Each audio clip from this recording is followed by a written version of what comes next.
right, when you picture a major industrial hazard, what comes to mind? Probably a high-pressure situation, right? Something about to blow. But what if I told you that with liquefied natural gas, or LNG, one of the biggest dangers comes when the pressure is low? It sounds completely backwards, I know. But today we're going to break down why for these super cold, cryogenic liquids, looking at a low-pressure gauge can give you a totally false and really dangerous sense of security. I mean, think about it. You walk up to a piece of equipment. You see the needle on the pressure gauge sitting comfortably in the green, less than 1 bar. Your brain instantly says, okay, we're good. No pressure, no problem. That's just how we're trained to think. Low pressure equals low risk. Simple. Except with cryogenic LNG, that assumption isn't just a little bit off, it's dead wrong. In fact, clinging to that belief is what can get you into a world of trouble. The real story, the real danger, has almost nothing to do with the pressure. It's all about the temperature.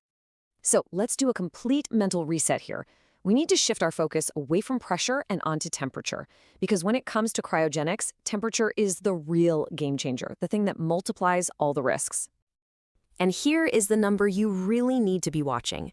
Minus 162 degrees Celsius. That's unbelievably cold. This isn't just a chilly day. It's a temperature so extreme that it's the root cause of every single hazard we're about to talk about. It completely changes the rules for how materials behave, how gases act. It changes everything. So here's that mental shift, laid out plain and simple. On one hand, you have the old way of thinking, low pressure, safe. But that's a total misdirection. On the other hand, you have the reality, extreme temperature. That's what drives the real danger. At minus 162 C, all the normal engineering rules you know get thrown out the window. It's like trying to play chess on a checkers board. The game is fundamentally different. Okay, so what makes this temperature so incredibly hazardous? Well, it creates 4 major categories of risk. And I want to be super clear here. Every single one of these is a direct consequence of that extreme cold. Let's walk through them. First up, the most obvious one, direct injury to you, to people. And we're not just talking about a little frostbite. If any of that cryogenic liquid splashes on you, or even if you get hit by the cold vapor from a leak, heck, even just touching an uninsulated pipe, you're looking at an instant, severe cold burn. Your cells get damaged in almost the exact same way they would from a fire. It's serious stuff. Okay, so that's the risk to people, but what about the equipment itself?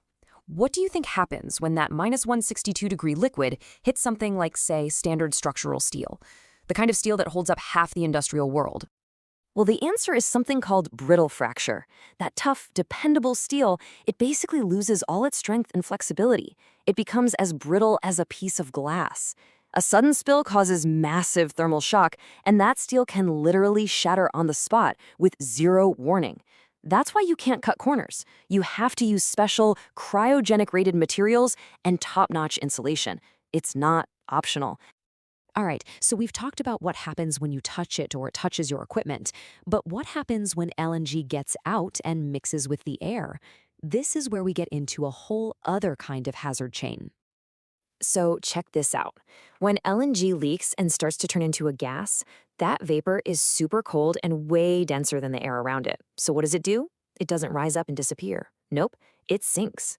It flows along the ground like a river and pools in any low spot it can find. Trenches, pits, you name it. And as it fills up that space, it pushes all the oxygen out. This creates an invisible, silent killer, an asphyxiation hazard. On top of that, it usually creates a thick, dense fog, so you can't even see what you're walking into. Just a recipe for disaster. And this brings us to the big one, fire and explosion. But first, a really critical distinction. As a liquid sitting in a tank, LNG is not explosive. The danger, that all starts the second it turns into a vapor. And here's that chain reaction. You get a liquid leak, it starts to warm up and vaporize. Now, get this, the expansion is absolutely massive. One single unit of liquid LNG explodes into 600 times that volume as a gas. That gas then mixes with the air, and if the concentration is just right, somewhere between 5 and 15%, you've got yourself a flammable vapor cloud. And at that point, all it takes is one tiny ignition source, a little spark, a hot engine, anything, and you get a massive fire, or worse, an explosion. Okay, we've gone through 4 huge, interconnected hazards. So what's the big lesson here? How do we wrap this all up into a safety mindset that actually works? Well, it all comes back to that first idea.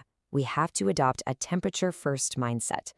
So let's boil it down to 3 core principles you need to remember. Number 1, and this is the big one, low pressure does not mean low risk. If you remember nothing else, remember that. 2, that extreme temperature, that -162°C, is the primary driver of every single hazard. It's the real villain of the story.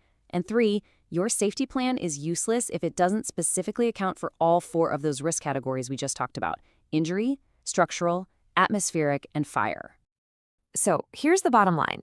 If you're working anywhere in your cryogenic LNG, you have to ask yourself a hard question. Does our safety plan, our training, our mindset truly put temperature first? Because if your risk assessment is still hung up on the pressure gauge, it's not just missing a piece of the puzzle, it's fundamentally broken. And that's not just bad practice, it's downright dangerous. Prioritizing temperature isn't just a good idea, it's about survival.